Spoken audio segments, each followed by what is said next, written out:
be doing. To do before they set up their LNG plant, they promised to use technology to make their pollution safer, and they're not doing that, and the EPA is not holding them to account. They are continuing to act with impunity, and this is something that really, really concerns me, because the government seems to be ignoring this issue, and we actually do not know what the risk is for Territorians, because there is no monitoring of air toxics in our cities. So we actually don't know what the concentration of these volatile organic compounds are. And these are the exact compounds that cause all those health impacts that I've just discussed. I also worry about the workers on Inpex. We talk about these jobs and how amazing it is to get all these jobs for the gas industry, but what about the workers that are working on the Inpex plant and their exposure to these thousands of tonnes of toxic chemicals? And so I guess in terms of all of us here, I think it is really important for us to gather as a community and actually put pressure on our elected representatives to actually take our interests seriously, and to hold these companies to account, to measure the toxins in the air as they should be doing, which is, as per Australian regulations, they should be measuring these things and they're not. We get a free pass then from the NT because it's too expensive to measure it. But this is unacceptable. And I think all of us have an election to vote in on the 24th of August, and I think everyone should think very carefully about where their vote is going, and who really cares about their health.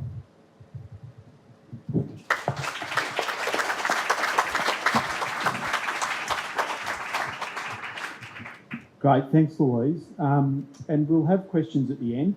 So I'll talk a little bit now about the economics, and Rob will come in after me, and then we'll just have general Q&A where people can ask whatever they'd like of any of the speakers. So the Northern Territory, so the perception is that the Northern Territory is a huge gas exporter, right? In fact, the Northern Territory doesn't export any gas.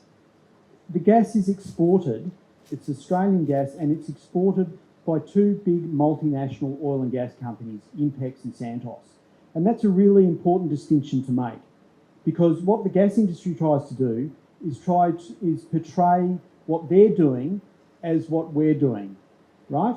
Make us think that we're big gas exporters because to encourage the idea that we get the benefits, right? They're trying to do what they want to do, which is sell a whole lot of gas and make a whole lot of money and make us feel like we're all part of it. But it's really important to understand that Territorians, like a huge amount of gas, is exported from the Northern Territory, but it's not Territorians exporting it. It's these massive multinational oil and gas entities. So it's a huge amount of gas. Over the last few years, Inpex and Santos have sold gas, Australian gas, overseas for about $9 billion each year. And that, for context, that is considerably more than the entire budget of the Northern Territory, including Commonwealth grants. It's an absolutely enormous amount of money. So you would think that that given there's this, they're making so much money from selling this gas that belongs to Territorians and Australians, that some of the benefits would flow through to us, right? So how much do you think they're being charged for the gas? Remember, this gas belongs to Australians and Territorians. And the answer is, they're not being charged anything. Our governments are giving the gas away to these companies for free. Now our governments are, we employ our governments, we pay our governments, and the idea is that our governments represent our interests. They're meant to, when they're selling our natural resources, they're meant to get the best possible deal for us for the sale of our natural resources. And instead of doing that, they're actually giving it to these companies. An analogy would be if you're selling your house and you went to an estate agent and you said, and you trusted that person to sell the gas and get the best possible price for you to represent your interests, and the agent gave the house away for free to a mate. Right? You would be angry. You would be really angry. And you should be angry about what's happening with the gas because it's exactly the same thing. Our governments have lost sight of who they're representing, and it's really important to understand that the interests of the gas industry, the interests of these big companies, do not align with the interests of Territorians and Australians. The interest of Australians and Territorians is to have a plentiful supply of gas for our own needs at a reasonable price, to ensure that the environment and our health isn't endangered or the dangers and impacts are absolutely minimised, and to get a return for the sale of our natural resources. The interests of these companies are to export as much gas as possible, to charge us as much as they can for the gas that they provide to us, to pay the least amount of tax possible and royalties possible, and to have the minimum amount of regulation. And that's exactly what's happening at the moment. And it's not just that the federal government is giving our gas away for free. There's a tax specifically designed, a federal tax specifically designed to tax the oil and gas industries, in particular the export industries. It's called the Petroleum Resource Rent Tax. And none of these companies that export gas as liquefied natural gas from Australia have ever paid the Petroleum Resource Rent Tax. They have never paid it. A gas that's specifically designed to tax them. This is a quote from Treasury in last year's budget.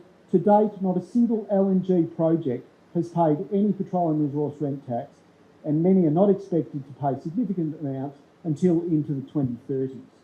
So they get the gas for free, and they don't pay the tax that should apply to them.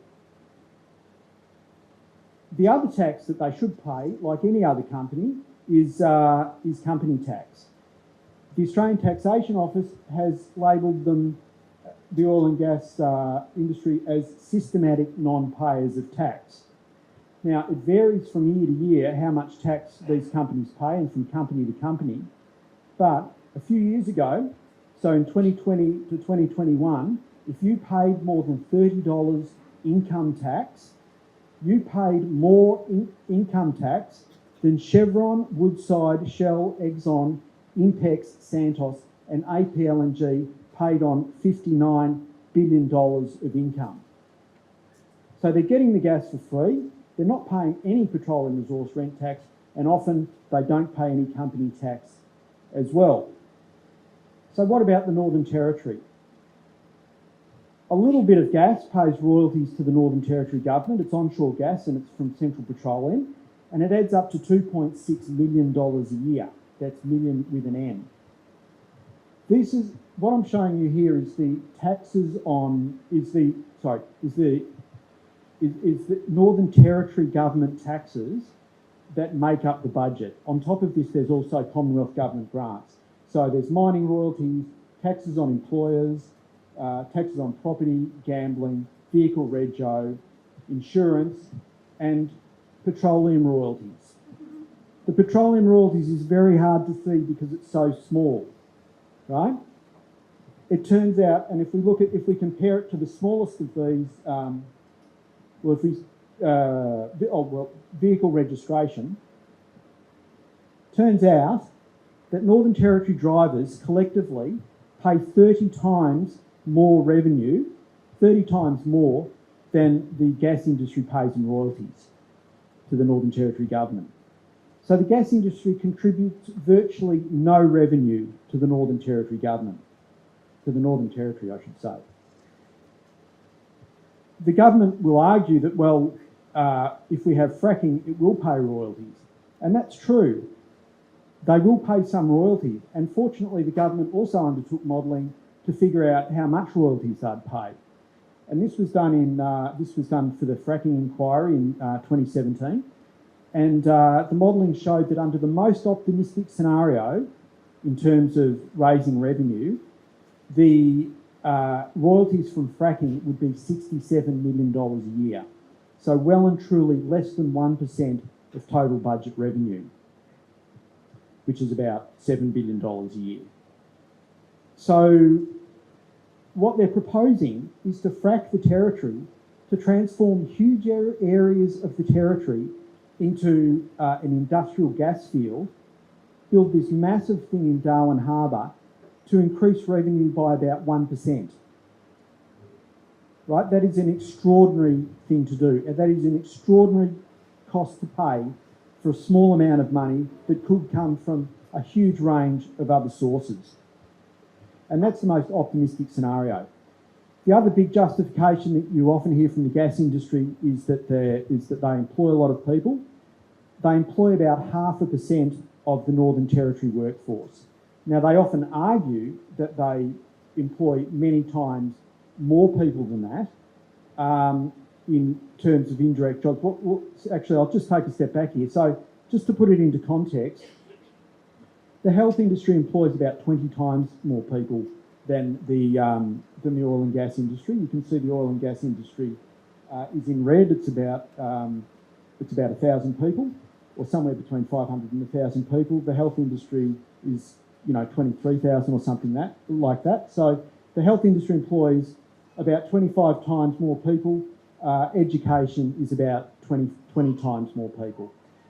You never hear the health or education industries talking about how many people they employ. Right? Isn't that strange?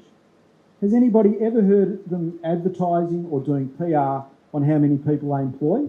And yet the gas industry does it all the time. And the government always talks about jobs in the gas industry. And the reason is they're trying to get their projects approved and they're conscious that they hardly employ anyone. So they feel the need to advertise and to bang on about it endlessly in the media and in advertising. Now, the gas industry say that they support 6 times as many jobs as that. They say it's about 6,000 jobs. So how does that work? Well, they use what's called a jobs multiplier, and their argument is that gas workers go out and buy coffees and cars and you have to build all these big gas plants and all of that kind of thing, and that creates additional jobs. But that kind of ignores that nurses and doctors and teachers also go out and buy coffee, go out for dinner, buy cars, work in hospitals that are built by Territorian construction workers, work in schools that also need to be built and maintained and supplied, right? So they're viewing gas in isolation. If you use their 6 times, and often because their supply chains are so international and their workers are FIFO, they have less of a flow on to the rest of the economy.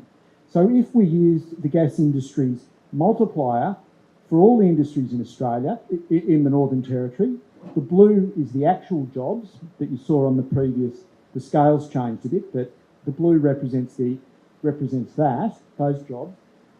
And if you applied it to all industries, which you would have to logically for comparison, you end up with 6 times as many jobs as exist in the Northern Territory, right?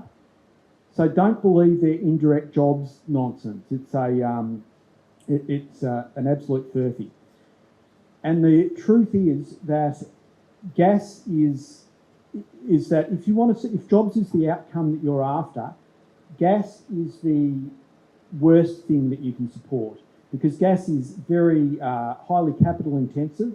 It goes through pipes and machinery. It doesn't need very many people, so it doesn't employ very many people per unit of its economic output. So the gas industry, for every $1 million of output, the gas industry employs about 0.4 people, whereas education and training, etc., employ 10 to 15 people. So it's the worst industry to support if jobs is what is the outcome you want. Now, the You might have heard the Northern Territory government talking a lot about 13,000 jobs that would be supplied by fracking if we let fracking go ahead. This is a complete misrepresentation of the actual numbers because it refers to modelling that the government undertook themselves, and what they're doing is they're conflating job years, so 1 year of work by one person equals a job year, with actual jobs. Everybody else would understand that if you said there'll be 13,000 more jobs from the oil and gas industry, you'd think there'd be 13,000 more people employed at any given time, right? But what they're doing is they're saying if 10 people work, if one person works for 10 years, that's 10 jobs.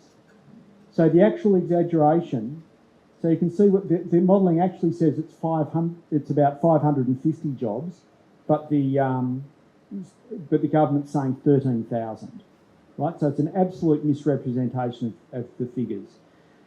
In fact, what the modelling also says is that all those 550 jobs are offset by job losses in other industries in the rest of Australia and the Northern Territory. So what they're saying is because the gas industry, and Rob will talk a bit about this, I think, that the gas industry employs, because they employ skilled workers, and skilled workers are in short supply, they draw people from other industries, and those other industries have spent years training those people up, and they lose their workers, and then they have to compete with the gas industry for staff, right? So it's basically it's largely a displacement of jobs rather than creating new jobs. I just briefly want to touch on the other big justification that's used by the government and the gas industry. They say that we need the gas to supply, to basically keep the lights on, right? In the Northern Territory, but also on the East Coast. This is a breakdown of where Australia's gas goes, Australia-wide, right? That's LNG exports. That's the energy used to run those big plants like Inpex and Darwin LNG. And the blue is the gas used in Australia by the domestic market. So they use more energy running their export facilities than we use to keep the light for electricity generation in Australia. We don't have a gas supply problem, we have a gas export problem. And a lot of those exports is uncontracted gas that they're sending overseas at the expense of Australians so they can strangle supply, drive up costs and price gouge Australian customers. And then when that gas is sent overseas, the latest government argument is that because the government and the industry are a bit panicked because nobody really believes them on jobs or that they pay any taxes and royalties. So they say, well, we need the gas for our international trade partners for their energy security. Well, it turns out that Japan, so the blue is the amount of gas Japan imports every year, including from Australia, and the red is the amount of gas they export every year. So Japan is exporting more gas than they import from Australia. They're on-selling it. So this idea about energy that needed for international energy security is an absolute furphy. And the final thing I just want to touch on is the emissions. So the Tamboran export terminal that's planned for Middle Arm is a huge LNG export terminal. The first phase of it is 6.6 million tonnes, but then they're talking about ramping up to 20 million tonnes, which would be the biggest LNG export terminal in Australia. So the emissions from that are astronomical when you include the emissions when the gas is burnt overseas.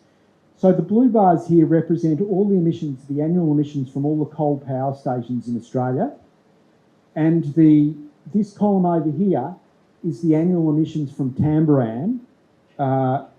That's when it's running at 6.6 million tonnes. That's when it's running at 20 million tonnes. So it's the equivalent to building another 12 average-sized coal power stations.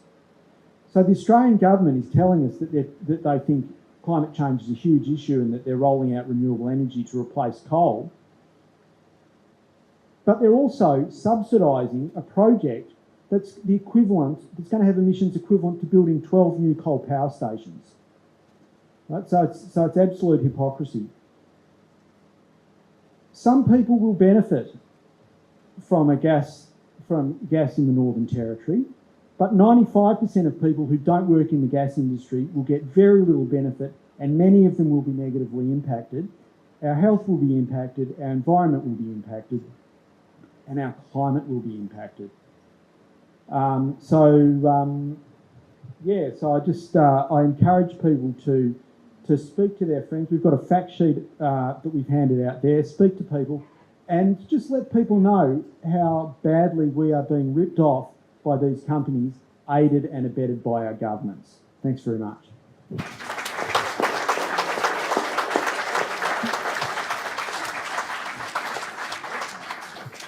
I'd just like to invite Rob to say a few words about the local impact. Thanks, mate. Louise. Bit stunning, actually, isn't it? Some of that information I haven't seen before, and quite frankly, you sit there and think, why would any government or person decide this is a good idea? Based on science, based on the facts, based on what we've seen everywhere else. Why would they choose to take us down this pathway? Look on the bright side of that is that if that's the truth, and it is the truth, then surely with all these people, I think most we're on the same page here, that none of us here, I think, agree that this is a great idea, this pathway. I think that with all these motivated people backed up by this, it's a good place to start to try to change the course of the ship and feed this out to other people and see if we can get some better resolutions, because where that sort of meets reality is where you guys are. I think probably most people here probably live here longer than I have. I've only been here for 15 years. We've run a business for 11 years. As Mark said, we run a tourism business, Global Ventures. We set it up up here primarily to do exactly this, in a space where the Northern Territory was known for its wonderful biodiversity, its environment, also its very strong Aboriginal culture up here, and everything else that makes it special. And it is, everyone that comes here thinks the Territory is something special. Having guided pretty much all around the countryside, I consider Northern Territory the lazy guide's dream, because you can go out, take them out bush, bring them back, and they think you're the best guy ever, right? You just got to let them not get eaten and they're fine, right? Like, seriously, we've been trading off that for years, to various degrees. That's literally that's how great the Territory is. And as we move forward, again, like we started 11 years ago, and the idea of sustainable tourism wasn't even really much of a discussion back then, never mind ethical tourism, and considering broad impacts on society and the supply chain and the whole circle of life. But that's where tourism's going, right across the country and internationally. Like when we go to international trade events, they always ask you, well, what environmental stuff do you do? What social stuff do you do? That's where the money is for tourism. That's where the demand is. And the Northern Territory is ideally placed for that, because we've got to be in bucket loads, right? Now, that's on one side of it, as the tourism industry's going there. And it's a big employer, we all know. We all go for coffee, we all go, maybe the occasional tour event. But that's on one side, but at the same token, the government's here, the NT government, the federal government, trying to tell us that we can have our so-called sustainable tourism industry alongside, a petrochemical hub, the biggest industrial site in Australia. I can tell you now that's not going to work. I take people out regularly and I make a point of tormenting them by talking to everybody on the bus, right? They get to sit next to me and they think, oh shit, there's like people up in the front. I'm lucky you're not sitting up the front. All right. So the point is that you get people, you gauge people what they're saying and what they think. And nobody comes to Darwin thinking they're going to get a mouthful of VOCs or drive past petrochemical, all this sort of stuff. We've all been over Elizabeth River, over the bridge there, and how wonderful that is, particularly at sunrise, right? Like, that's just godsend like that. And forget the crabs that want to crawl into your pots as well. But that's what we're talking about, right? And so if we can't go past these places, or if we do go past these places, where is our sustainable tourism industry? Now, if we backtrack to what we've seen in the past, now, I assume that most people live through Inpex. Everyone sort of lived through Inpex, the whole construction, blah, blah, blah. I found it fascinating because, we're sitting at home and our business was just starting to go all right. Like, we're just starting to get some bookings and maybe we might finish the year with a bit of money in the bank rather than taking loans out and that sort of stuff. And all of a sudden the phone stopped ringing. There's no phone calls, like no bookings. It's like, well, what's going on? What have I done? And you go down and you go into the hotels and it's like, oh, sorry, there's no tourists in these hotels. we've all been rented out by the workers or, you know, associated people or whatever it is. It's like, oh, surely that's not a big deal. That'll wear off. And of course, that went on for years, didn't it? And of course, we're still here, so you adapt and you move around and all the rest of it. It was tough. You guys all went through it. You know, you try to go to a spot, maybe go to Berry Springs on a Sunday, and all of a sudden it's full of high-vis shirts, getting your gear off and drinking beer at 8 o'clock in the morning, smoking, throwing shit everywhere. That's what we're talking about. That's how it directly impacts on tourism experiences, for example, but just the cost of living. You know, I think our rent went up by about, what was it, 30%, I think $130 within about 6 or 9 months. So rents go up, you know, your income goes down, your quality of experience diminishes. And then, of course, just driving around, the costs to run the business, just say vehicles or stuff, just little things like smashed windows or, you know, longer, you know, more fuel because you're stuck in traffic, whatever it happens to be. So there's all these sort of side impacts that affect it. And, of course, I think the one that stood out for me the most when we're still trying to run tours through this period was the tourists they were getting on our buses, and they pay thousands of dollars. They've taken time off their busy life. They come up to the Northern Territory for their, you know, lifetime experience in the great untamed north. And they turn up, and one couple asked me if it was Mardi Gras. And I'm like, what do you mean Mardi Gras? And they're like, oh, because everyone's wearing their high-vis orange and yellow and all the rest of it down the street. And I'm like, oh, that's disgraceful. You know, it's like, oh, my God, right? I wasn't, no, they're just the workers, you know, that sort of stuff. So these people are paid money. And then they got to go to restaurants, right? And they sit down next to these two high-vis wannabe Mardi Gras goers.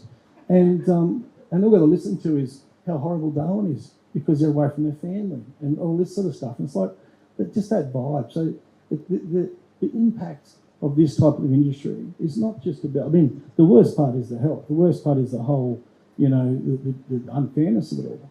But the subtleties of it that seep into the way we live. And I was just listening to all the stuff that you guys were saying. I'm quite shocked. I thought, shit, how can I even talk after that? I'm too shocked, actually. Anyway, I'm thinking to myself, and I love my children, right? I love my children. I throw it out there to start with. But if anyone's ever had a kid, right, and they say, oh, you're having a baby, fantastic, that sort of stuff. And I remember when we decided to have a child, okay, we said, yeah, we're ready. The business is right. We're ready to have a kid. And we're going to have a kid now. And we're going to go forward together. And this is going to be our life, right? Well, it's not like that, is it? It's like that life ends, doesn't it? It ends right there, right? The first time that little squeal. And all of a sudden there's another life. It's over there somewhere, right? And that's the one you now lead for the rest of your existence if you love your kids, right? So I equate this, what the government and everyone's trying to do here is jam fossil fuels down our throat, is take a society, take a lifestyle, take a place in the world which still has some of the best marine environments and everything else. It's such a vibrant place. They want to take that and they're trying to try and tell us we're going to have this horrible, ugly devil child called the fossil fuel industry. We're going to crap that one out and we're all going to hold hands and move forward on the same straight line. What a load of shit. So this is what I see. So in my mind, I'm thinking, maybe we just need to put it into context. Okay, we're all converted already, right? We do need to get other people on side. We need to make it real. Tell people how this does affect their everyday lives without getting preachy about it because, you know, pretty much it makes sense not to do this. There's a whole heap of other options out there. Recharging the territory is one. Brain people come up with ideas. So it's not necessarily let's go no, no, no. Let's go no because we've got other options. So if, as a group, we're out there, we're going, okay, we don't like this. Let's start thinking about what we can do. How can we improve this? When people say, yes, but it does this. Yeah, but hey, we can do this instead. Give them hope of a better future doing something else.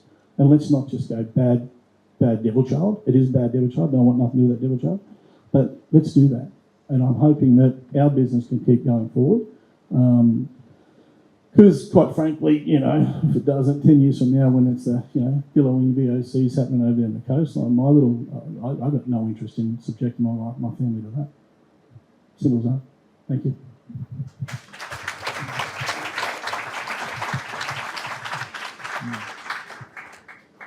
Great, thanks Rob, that was great. And Louise, we're very happy to take questions from people, if you'd like, if anyone's got any questions.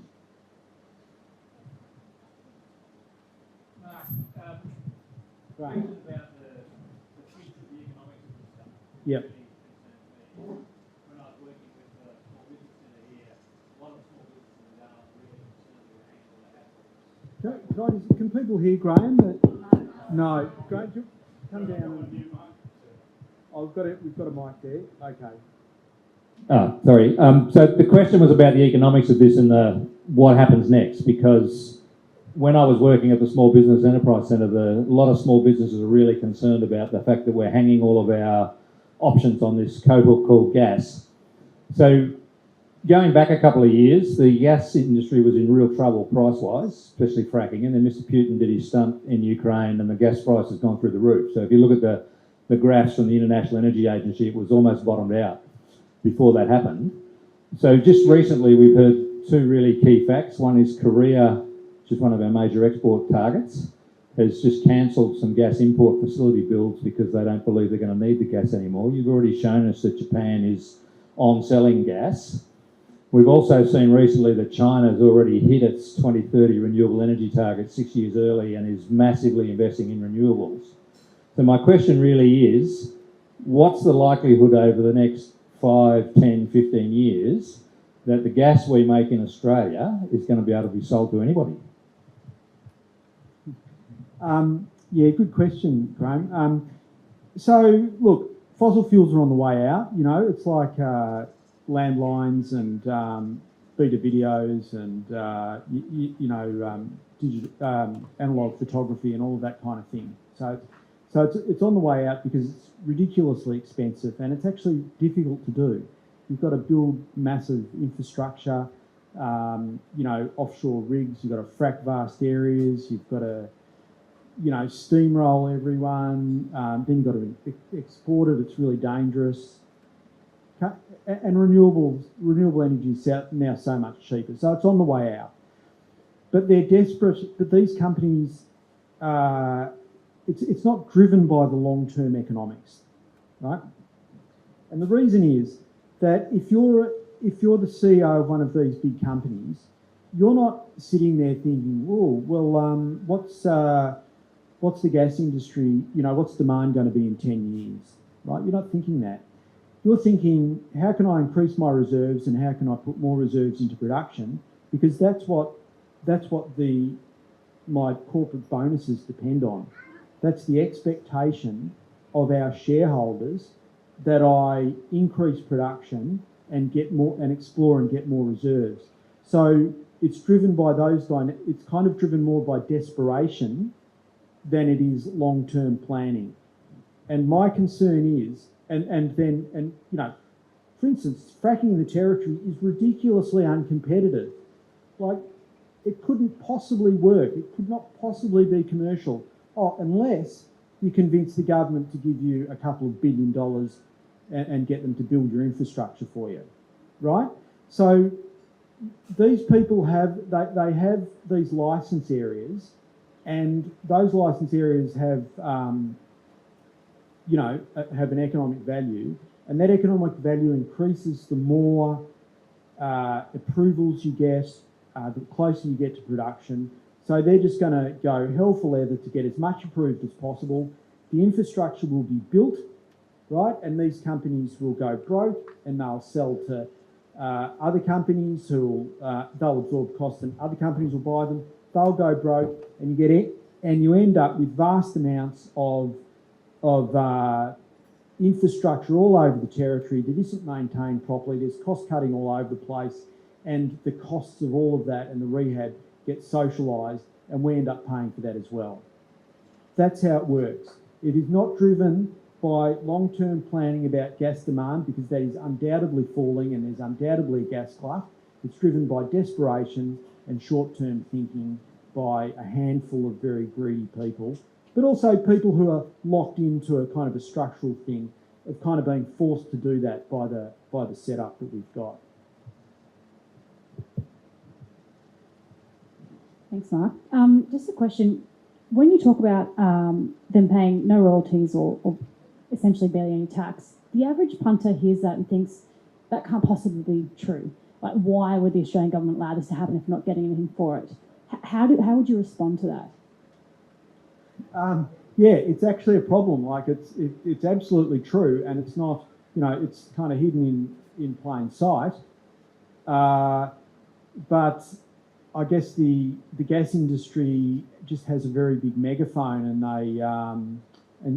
they sort of drown us out a bit in saying that. But I think people get it when I talk to them. So if the question is, how does this happen? Why does the government do it? I would describe it as a cargo cult mentality, basically. I think that's the thing that underlines it. So you get these people in government and they think their entire focus, you have whole departments in government and politicians, their entire focus is getting it approved, because they think if Darwin gets a big shiny LNG plant, like this really big thing, it's worth billions of dollars, getting that, I mean, it has to be fantastic, doesn't it? It's worth billions of dollars. This company's prepared to come and build us, and and they're promising us all this stuff.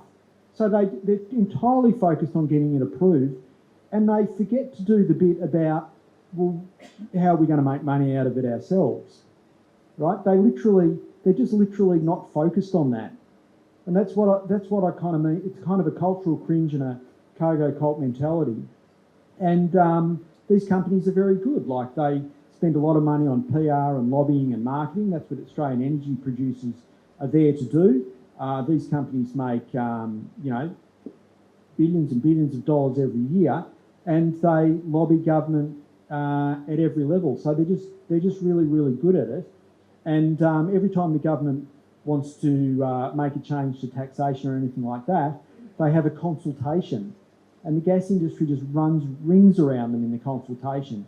It's kind of embarrassing, so it's a whole mix of things, and that's got us to the point where the gas industry is just, where we're just giving the gas away and getting nothing in return. Now, I should say, not every country is as stupid as Australia, right? Qatar, for instance, and Norway get many times the return on their resources as Australia. So they're doing terrible damage to the environment, I've got to say, but they're making a lot of money from it, and their citizens are getting very, very rich. But the Australian policy makers are just no match for the gas industry. Thank you. Hello, my name's Janie here. My concern is the conflicts of interest in the NT government. For example, in 2017, Dragoman Proprietary Limited, which is former NT ALP Chief Minister Paul Henderson, Andrew Liveris, Dow Industries for Obama, Robert Hill LMP, and Simon Cream, who's now deceased. $100,000 grant from the government to do a report on Middle Arm, very secretive. I attended the Middle Arm Senate inquiry, and a lot of interesting information came out of that, and yet Eva Lawler called it a circus. It was not a circus, but we have these conflicts of interest and abuse of power between these politicians and what's happening on level 5 and in Canberra, and they went down and they got $1.5 billion approved by Morrison, and now Albanese is following Morrison. So how do we stop this influence of these ex-politicians and powerful brokers that are not sharing information and doing these deals for self-interest? Yeah. Look, I guess in the end the answer is you vote, and along the way you have to make sure you tell as many people about this as possible. So I can't talk about those specific examples, but it is outrageous the way former Australian energy ministers go straight from jobs where they were basically responsible for policies around LNG exports and coal, etc., walk straight out of that, energy ministers, into jobs for those exact same companies, cushy jobs for those exact same companies. These consultants who do the work for the gas industry are just totally PR tools of the gas industry and the coal industry, and there's there's so many examples of conflict of interest. It's absolutely terrible. But in the end, our job is to make as many people aware of these things as possible, and to encourage people to vote accordingly. And I think, look, the way I think of it, it seems really hard from a distance to see how you change this kind of things because it's so ingrained. But what I would say is that the power of the gas industry in particular is very precarious, because other industries, say the iron ore industry, they actually employ a lot of people, right? And they pay a lot of royalties. They actually have real power based on a real, things that they provide that Australia would struggle to do without. The gas industry doesn't do any of that. They get the gas for free, they don't pay any tax, and they hardly employ anyone, right? So they're like the Wizard of Oz. They have to keep peddling and keep the sound and light show going with their PR and advertising all the time, because when people hear about what's actually going on, they become laughable. So I would say, we just need to get out there and talk to as many people as possible and explain to them how badly we are getting ripped off. And I know when I tell people about some of this stuff, people are outraged and angry. Okay, and it's not just people who already kind of agree or have environmental concerns. Everybody is outraged and angry by the way we are being ripped off by the gas industry, and those conflicts of interest are part of it. Dr. Woodward, could I ask you, you watched the Senate inquiry quite closely. What do you think of what came out of that and what it means for the community? The Senate inquiry was really, really important for our community because we were able to put forward questions to government departments and industry to actually get some of the answers that we needed, some information that would have been very hard to extract. And so what we discovered was the things I was talking about with Inpex. We also, there were a number of presentations by scientists, doctors, regarding the health impacts, which I think aren't necessarily well known. People kind of think of gas as being this innocuous thing that, looks pretty when it comes out of your cooktop, but actually, it's really, really harmful. And so we're able to get that on the public record. It was really interesting hearing the Chief Health Officer speak on a panel with the government. She admitted that this was going to be hazardous in terms of the fossil fuel component of middle arm, and that was really important. I was quite shocked to hear our Chief Minister say that we all had to accept this industry because it was going to pay for our schools and our hospitals, and I have to admit that I was trying to maintain my composure at that time, because I work in the hospital here and I know how under-resourced we are. Particularly, frontline services have been starved for many, many years, and the arrival of Santos and Inpex has certainly not helped that situation at all. So I certainly didn't believe a word of that. And it really was quite stark, the difference between what the gas industry was saying. We basically had Joel Riddle from Tamboran tell David Pocock that all the health studies from Harvard and Stanford and all these other amazing institutions were all wrong, and that fracking was perfectly safe. And I actually looked up the study that he referenced, and it was basically a modelling of air quality if every single bit of technology and regulation, everything was applied to an LNG industry, and it wasn't real. It was just modelling, whereas all the studies that David Pocock was talking about were all real people who are being affected. And I guess what I'd say is a lot of those studies are from the United States that has better regulations than we do of their industry. So in the United States, they get into a lot of trouble if they release more than 250 tonnes of VOCs a year. Inpex released 11,000, and there wasn't even a slap on the wrist. Their license, which is what we discovered in the Senate inquiry, allows them to release whatever they want. There is no obligation for them to reduce their VOC emissions, and that is just frightening as a doctor. So I'm getting off the question. Yeah. So I could go on forever. Yeah, so thanks very much, the three of you, for your presentations this evening. Rob especially, that was hilarious. Just wanted to pick up on something that you were saying, how we need to talk about the alternatives.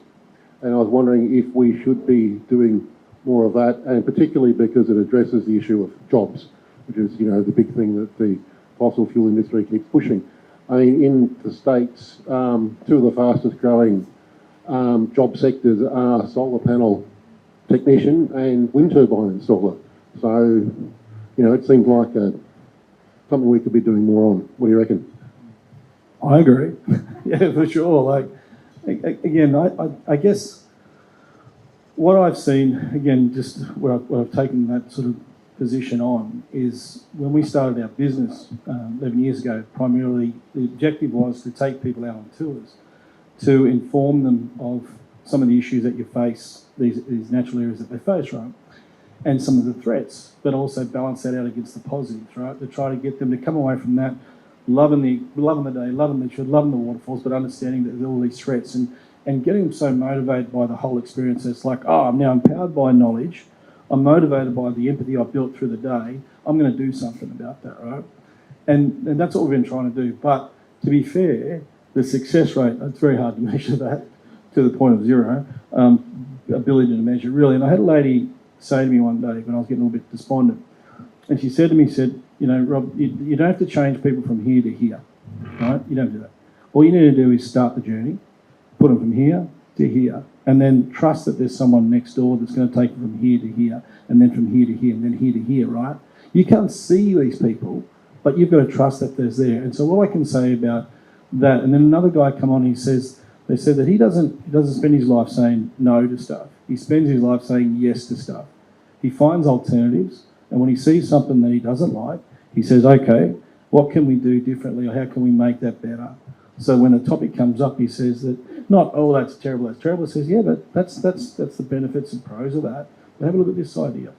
So what I say to jobs for the future and different pathway, I honestly 100% believe that if we dedicate even a fraction of our resources, both time, effort, money, and I guess will, towards picking an objective, you know, the objective being a harmonious, I know, utopia sort of thing, like literally a healthy place in 50 years, you know, based on this, we pick that and we actually work together to do it. I think we can come up with solutions.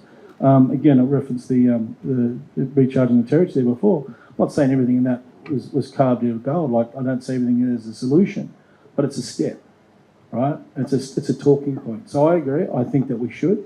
I think we can. And the overall, all I've heard today, really all I've heard, is that there are solutions. There are solutions. It's like, even those horrible graphs tell us that that's ridiculous. But there are solutions. What is it? Vote. Or go out and talk to people. Or do this or do that. There are solutions. And that's what you've got to hold on to, that there are solutions, even though it's dark. And just keep charging forward. That's it.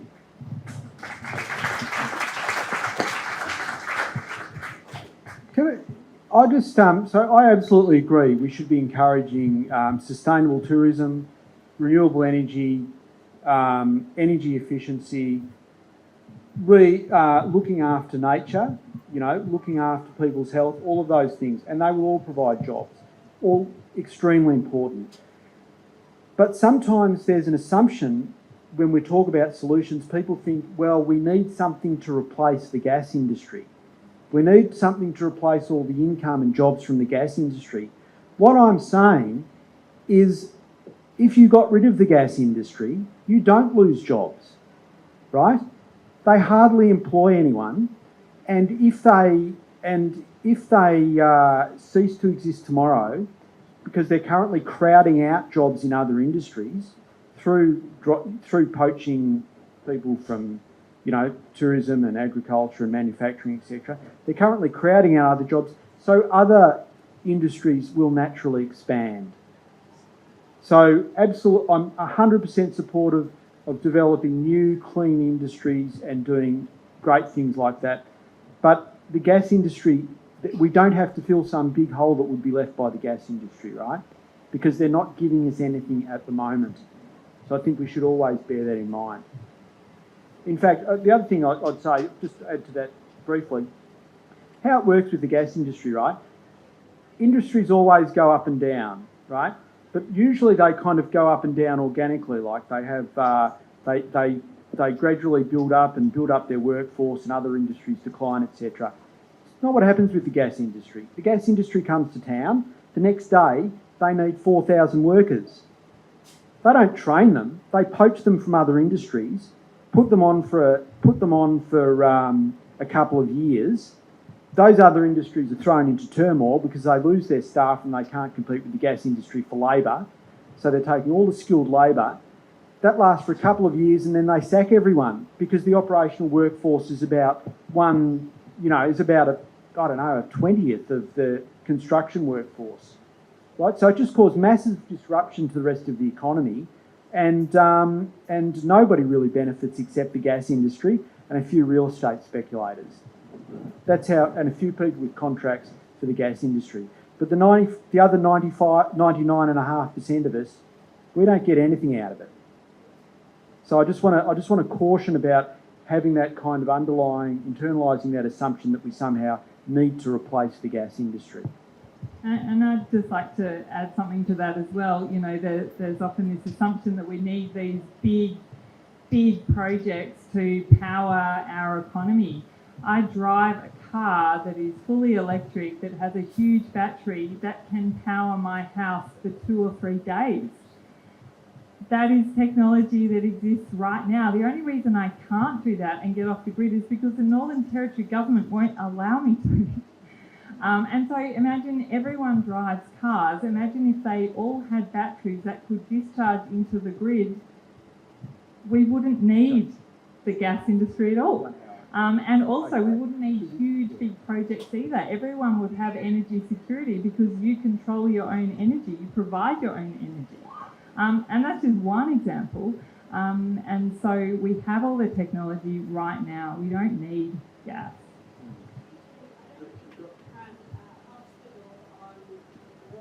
We've got the question here. You want to go with this question? And then,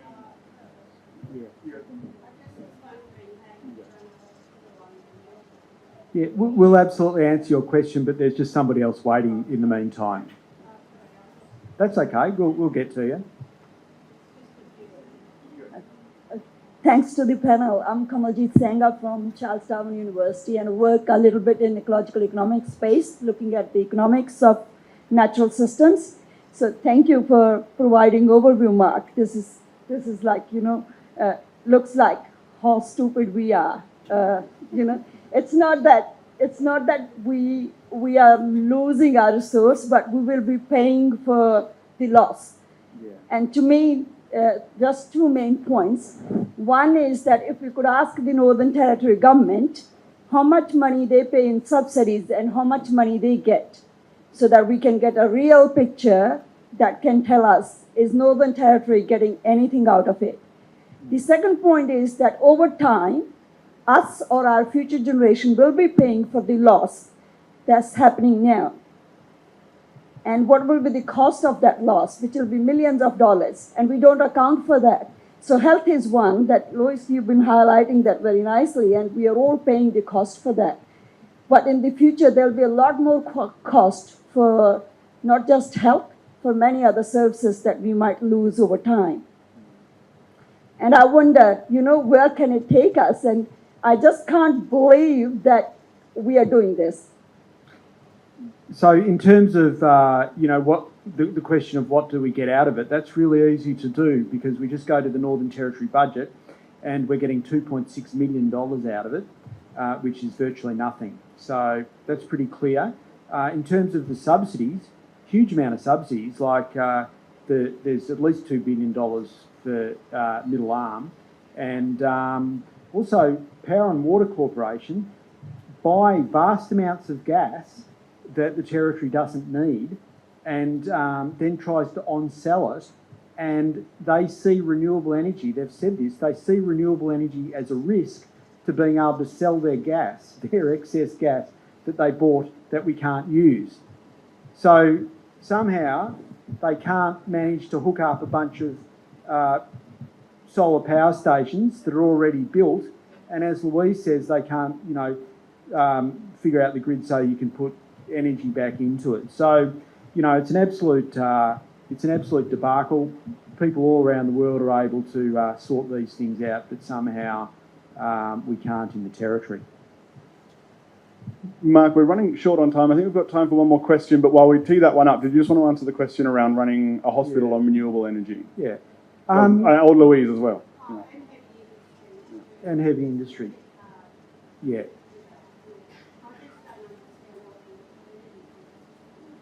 Yeah, no, fair question. So hospital's pretty easy, right? Because renewable energy, even with, and this is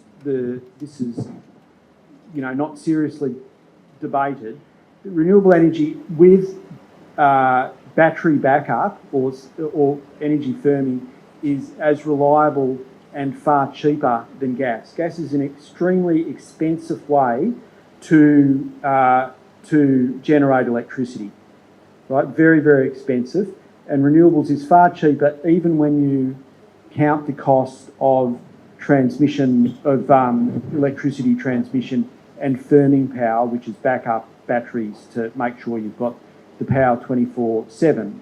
And that's, and I'm summarising CSIRO and Australian Energy Market Operator research and data there. So there's no problem with that.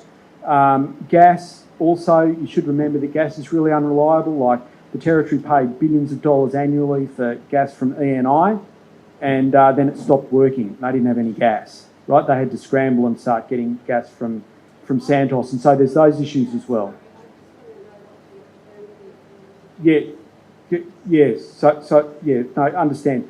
Now, heavy industry actually is a bit difficult to do without gas. Like it takes, you can do without gas. You need to electrify, but you have to. It's expensive to do because you have to basically rebuild plants largely to run on electricity rather than gas. Once you do, it's way cheaper. Right, these companies would be saving money every year, but for some industries, it's harder than others. But it's not really a problem because we, as you saw, we export. I mean, in the Territory, we're exporting. 95% of gas in the Territory is exported, most of it uncontracted. So you just need to take a tiny bit of that, and you can cover all the industries where alternatives are more difficult. So there's just oodles of gas. You need to prioritise it for those industries that would struggle to change over quickly enough because it's expensive. But for something like a hospital, electricity produced with renewable energy and backed up by batteries does the job entirely at a much lower cost. Yes. Yeah.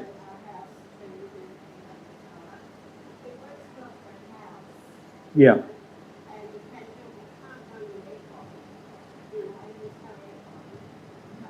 Yeah.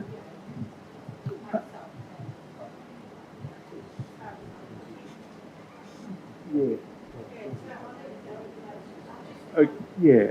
Okay, great. Thank you. I'll just, look, I'd say to that, that's why, and this is happening all over the world, right? So there's South Australia, for instance, runs almost entirely on renewable energy. So you have grid scale batteries that back up wind and solar, and you have reliable energy 24/7, and they export energy to other states. So you do it, so it takes time, but you basically build renewable energy quickly and you put in transmission lines where you need to, and you have battery storage, and you do it throughout the grid, and that will supply electricity as reliably or more reliably than fossil fuels at a far lower cost. And that's what we refer to when we're talking about a transition. And that's happening in parts of Australia and all over the world. Unfortunately, it's not happening in the Northern Territory, and it should be. Okay. No, thanks for a great question. Thank you. And Kununurra is powered 100% by renewables by Lake Ogge, and they run a hospital. And so, yeah, there's lots of different ways to run renewables. On a slightly different tangent, regards running the voice of change and communities of... sorry.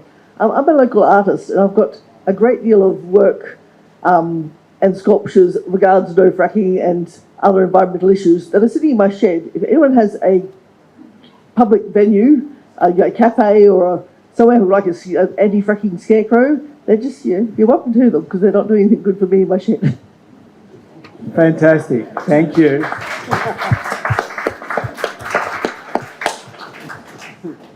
Perhaps we have time for one more. Yeah, I think so. Is there another question in the room?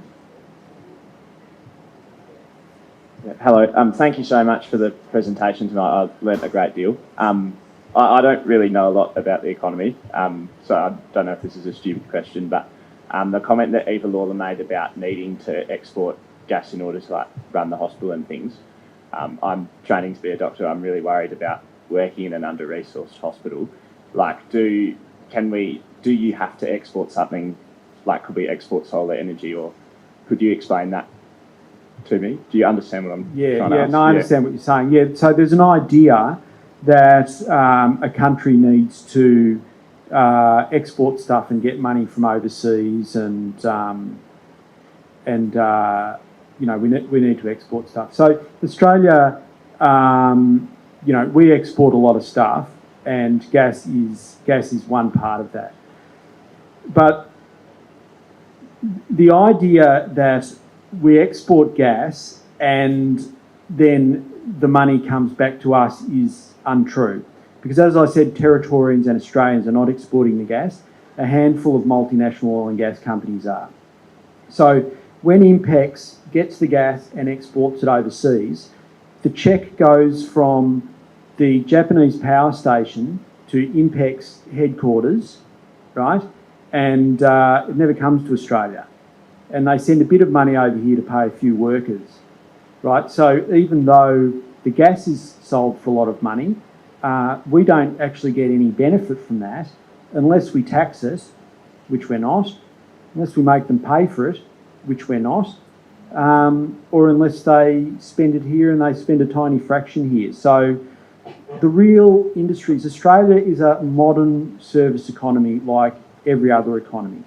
The health sector that you're going to be working in employs 25 times more people than the gas industry in the Northern Territory. And it's higher than that in other states. And industries like health and education and the public service are the drivers of our economy. We are a modern service economy. And the idea that we can't be a modern economy unless we export gas is entirely without foundation. We pay for our hospitals. Us here, taxpayers, we pay for our hospitals, Yeah. not the gas industry. Yeah, absolutely. And I'll make one last comment on that. I mean, we did a bit of work recently. Australian nurses pay more tax than the gas industry in Australia. Australian teachers also pay more tax than the gas industry in Australia. Retail workers pay more gas than the gas industry in Australia. So Louise is absolutely right. The gas industry aren't building hospitals, right? The gas industry are buying yachts for their executives, right? The gas industry are filling hospitals. Filling with hospitals. all the harms they cause. And ordinary Australian workers are paying to build hospitals and schools and everything else, not the gas industry.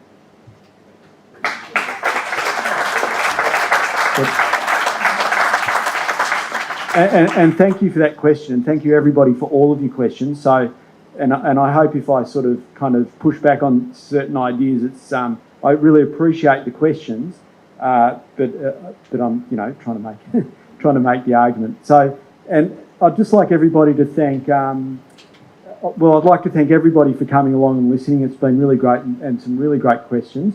And I'd like to thank. I'd like everyone to thank Louise and Rob for coming along, and also Alice and the ECNT people for all the help they've given us, and my colleague Noah for coming up and helping out as well, and for the rest of the Australia Institute crew, because they're all working behind the scenes, doing a fantastic job to do the research, put together those fact sheets you've got on your seats, which I think are really great, sending us up here, organising all of this. So a lot of work goes behind the scenes, and I'd encourage people to support the Australia Institute if you appreciate our work. But so thanks everybody, and a big thanks to our speakers.